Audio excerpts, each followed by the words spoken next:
Welcome back to America Right Now. I'm Tom Basile. As I was just discussing with Coach Lou Holtz, the same Democrat-aligned political ecosystem that championed cancel culture during the pandemic and today attacks Judeo-Christian values has now set its sights on Kansas City Chiefs kicker Harrison Butker. A devout Catholic, Butker is now getting blasted for speaking about his faith and some of the most pressing challenges of our time at a traditional Catholic college. Now, perhaps the elitists on the left believed, in their rush to stereotype everyone, that an NFL player is supposed to be some kind of vacuous, uneducated jock, not the deeply spiritual intellect that so eloquently spoke before the Benedictine college graduates. So shocked were the leftists, they're calling for him now to be cut from his team. What this man is doing is not just a devout Catholic. This is someone who's practicing something called the traditional Latin Mass, which is divergent from the majority of Catholics. It's compared to being cult-like. This is a very extreme religion, and what bothers me about that as a Christian is that when people abuse Christianity, they often not only cherry pick from the Bible, they misinterpret and lie by omission, by taking out parts that would have explained something a little better. Now, what could this erudite young Super Bowl champ have said to create such a firestorm that has led to him being labeled a bigot, a misogynist, an anti-Semite, and a hate monger? Mr. Butker told the commencement, quote, "Our own nation is led by a man who publicly and proudly proclaims his Catholic faith, but at the same time is delusional enough to make the sign of the cross during a pro-abortion rally." Well, he's right. Mr. Biden is well known to tout his Catholicism when it's politically convenient, and in the next breath encourage the taking of innocent life and the mutilation of children. The truth hurts, folks.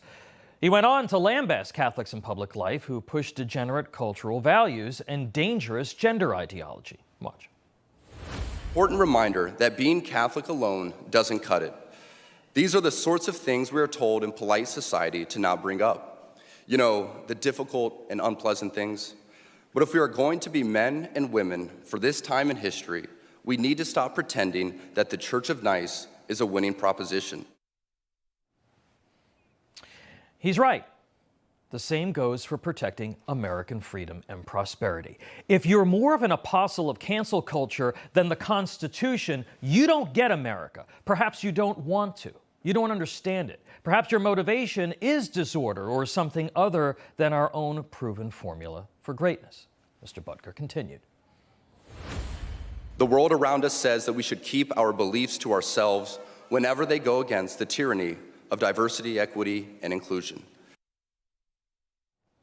Folks, inclusion without morals or standards of behavior is anarchy. It is a tyranny, and the fact that Mr. Butker is getting lambasted for his remarks proves his point conclusively.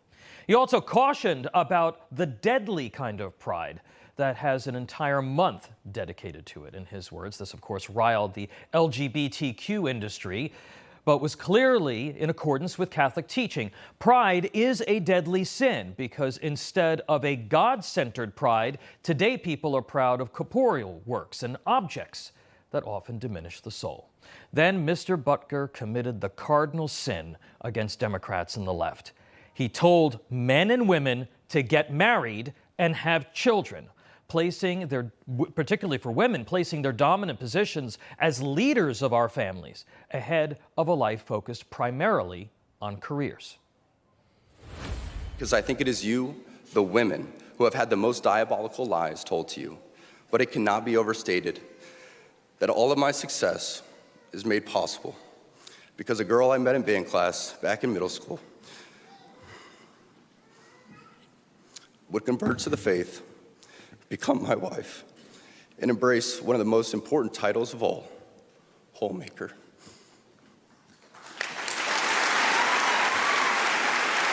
She's the primary educator to our children.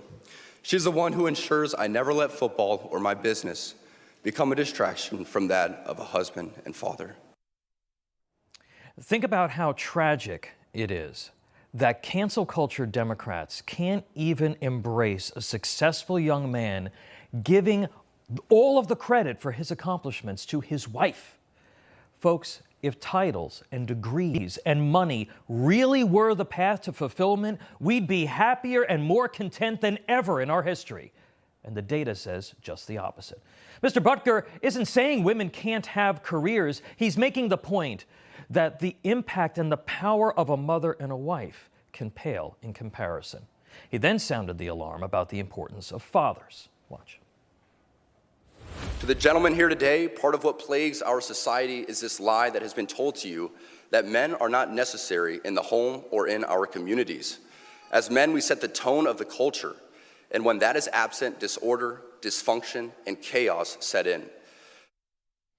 Again, he's right. The absence of men in the home is a significant contributing factor to the violence and the rudderless youth that we see in our nation. He said, quote, "Be unapologetic in your masculinity. Fight against the cultural emasculation of men." Amen to that. Make no mistake, he told the graduates, you are entering into mission territory in a post-God world. But you were made for this. And with God by your side and a constant striving for virtue within your vocation, you can be a saint. End of quote. We are all called to be saints and beacons of light, and only with God's help and truth can that happen. In a time when courage is in short supply and the most celebrated are often the softest and the most malleable of personalities, Harrison Butker reminds us of the kind of fortitude it takes to be both a faithful Christian and a true American. Remember, Mr. Butker, they hate you because they have a faith and you have a faith and a confidence that they cannot possibly comprehend.